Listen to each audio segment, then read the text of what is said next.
Hello दोस्तों, आप सब कैसे हैं। इस वीडियो में आज मैं बात करूंगा उन सभी फार्मासिस्ट के साथ जो स्टूडेंट हैं और ओवरसीज़ जाकर अपने करियर को शुरू करना चाहते हैं।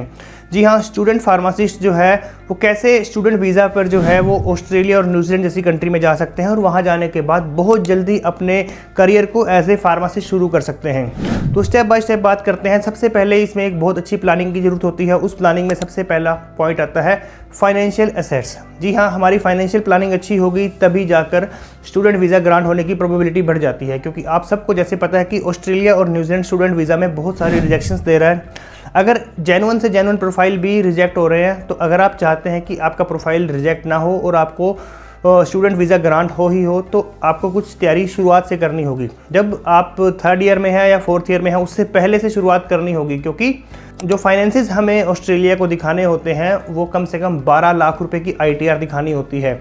इट मीन्स हमारी इनकम टैक्स की रिटर्न्स 2 साल की जो मांगते हैं वो लोग, वो 12 लाख रुपए होने चाहिए। अगर आपका एक पेरेंट वर्किंग है तो उसकी अकेले की 12 लाख रुपए की ITR होनी चाहिए, और अगर आपके दोनों पेरेंट्स वर्किंग हैं तो 6-6 लाख रुपए की ITR दिखा सकते हैं। तो इसके साथ हमारा जो ITR है ये हमें आपके सेकेंड ईयर से ही शुरू करना है, ITR का जो मामला है। और हमारे पास एक वैलिड इनकम का सोर्स भी होना चाहिए जहाँ से आपको इनकम आ रही है।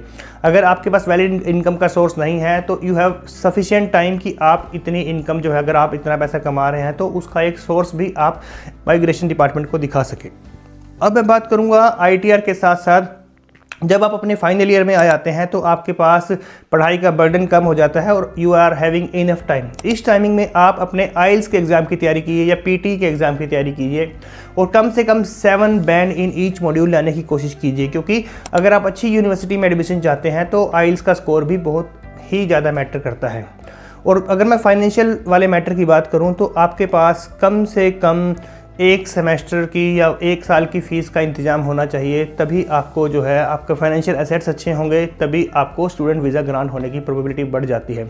आप इसके लिए बैंक का सपोर्ट भी ले सकते हैं। बैंक भी बहुत अच्छे एजुकेशन लोन्स प्रोवाइड करता है। तो वो भी जो एजुकेशन लोन होते हैं वो भी प्रॉपर्टी की इवैल्यूएशन के बेसिस पे होते हैं। मीन्स अगर आपके पास कोई अर्बन प्रॉपर्टी है उस प्रॉपर्टी पर ही एजुकेशन लोन मिलता है। अगर आपके पास एग्रीकल्चर लैंड है, आप सोच रहे हैं कि एग्रीकल्चर लैंड पर मुझे एजुकेशन लोन मिल जाएगा, तो बैंक वो प्रोवाइड नहीं करते हैं। इसके लिए आपको एंड टाइम पर मुश्किल हो सकती है।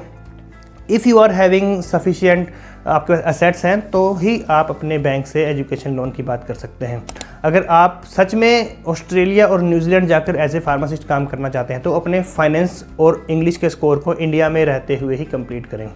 जैसे ही आप अपने 7th सेमेस्टर को कंप्लीट करते हैं तभी एक अच्छे माइग्रेशन एजेंट को तलाश कीजिए अपने एरिया में, और उस माइग्रेशन एजेंट के पास जाकर आप अपने जो स्टूडेंट वीज़ा की फ़ाइल है उसको इनिशिएट कीजिए कि क्या क्या ऐसी चीज़ें हैं जो आपको अलग से करनी है, यूनिवर्सिटी की क्या क्या रिक्वायरमेंट्स है जो आपको फुलफ़िल करनी है। जैसे ही आपकी सभी रिक्वायरमेंट्स फुलफ़िल हो जाएं, आप माइग्रेशन डिपार्टमेंट में अपना वीज़ा लॉन्च कीजिए। जैसे ही आपको पॉजिटिव आउटकम आती है आप ऑस्ट्रेलिया के लिए माइग्रेट कर जाएँ।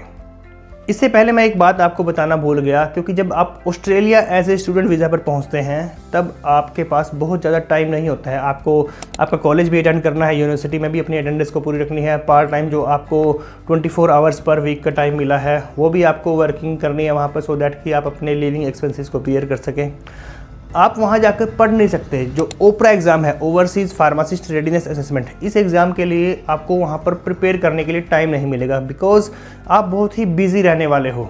तो I would like to request each one of you कि आप जब अपने 7th सेमेस्टर में हो तब एलीट एक्सपर्टीज़ को ज्वाइन कीजिए और एक बैच बहुत सिंसियरली रेगुलरली जो है आप उसको अटेंड कीजिए और बहुत अच्छे से उसकी प्रिपरेशन कीजिए। मैं एक चीज़ के लिए आपको यहाँ रोकना चाहूँगा कि डॉक्यूमेंट्स की इवैल्यूएशन जो है, जो स्किल असेसमेंट के लिए जो एलिजिबिलिटी चेक का प्रोसेस है, उसको आप ऑस्ट्रेलिया जाने के बाद ही इनिशिएट करें। अपने डॉक्यूमेंट्स को कंप्लीट रखें, मीन्स अपनी ट्रांसक्रिप्ट वगैरह अपने साथ ले जाएं, सो दैट आप वहाँ पहुँचते ही अप्लाई कर सकें। जब आप वहाँ जाकर अपने डॉक्यूमेंट्स की इवैल्यूएशन कराते हैं तो 2 दिन का ही टाइम लगता है। वर्किंग डेज में मंडे टू फ्राइडे के बीच में अगर आप अप्लाई करते हैं तो 2 दिन के अंदर अंदर हमारी डॉक्यूमेंट्स की इवैल्यूएशन हो जाती है और हम ओपरा एग्ज़ाम के लिए एलिजिबल हो जाते हैं।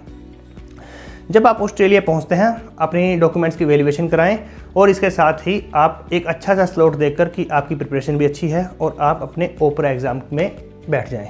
ओपरा एग्ज़ाम को आप एलीट एक्सपर्टीज़ के साथ फर्स्ट अटैम्प्ट में क्वालिफाई कर सकते हैं। इस एग्ज़ाम को क्वालिफाई करने के बाद आप अपने लिए इंटर्नशिप फाइंड आउट करना शुरू कीजिए। इंटर्नशिप जो है 1575 आवर्स की इंटर्नशिप होती है। बेसिकली इस इंटर्नशिप को करने में अगर हमारे पास फुल वर्किंग राइट्स हैं तो 8 से 10 महीने लग जाते हैं, बट अगर आपके पास फुल वर्किंग राइट्स नहीं है तो आपको 16 महीने कम से कम इस इंटर्नशिप को कंप्लीट करने में लग जाएंगे। जैसे ही आपके पास फुल वर्किंग राइट्स आते हैं तब आप अपने टाइमिंग्स को भी बढ़ा सकते हो। आप किसी फार्मेसी में एज ए फार्मेसी टेक्नीशियन भी अप्लाई कर सकते हैं, उससे आपको और सीखने को मिलेगा। फुल वर्किंग राइट्स के साथ जब आप अपने इंटर्नशिप शुरू करेंगे तो आपके पास बहुत अच्छी नॉलेज आ जाएगी।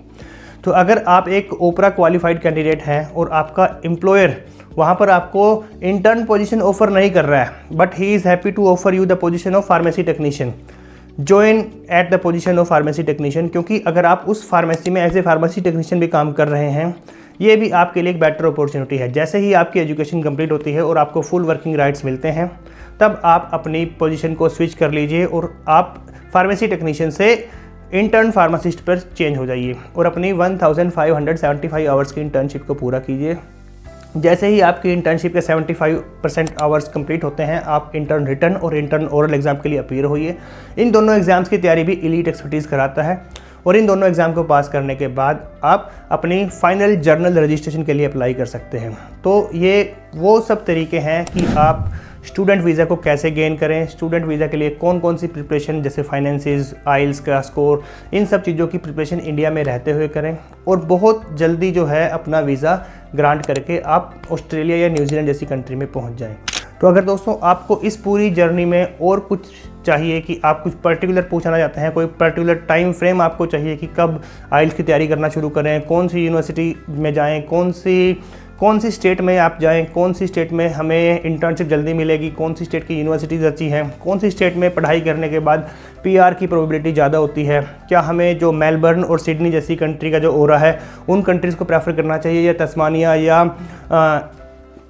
कैनबेरा जैसी जो स्टेट्स हैं उन सभी में जाकर हमें अपनी एजुकेशन कंप्लीट करनी चाहिए। तो आप अपना कोई भी डाउट है कमेंट बॉक्स में मेंशन कीजिए। मैं कोशिश करूंगा कि एक बहुत ही प्रैक्टिकल सर्वे करने के बाद आपको उन सभी क्वेश्चंस का आंसर दूंगा। अगर आपको वीडियो अच्छी लगी तो इसे लाइक कीजिए और अगर आप सच में ऑस्ट्रेलिया और न्यूजीलैंड जैसी कंट्री में फार्मासिस्ट बनना चाहते हैं तो आज ही एलीट एक्सपर्टीज़ के यूट्यूब चैनल को फॉलो करना शुरू कीजिए। यहाँ पर बहुत ही इंस्पायरिंग वीडियोज़ आती हैं। Thank you so much.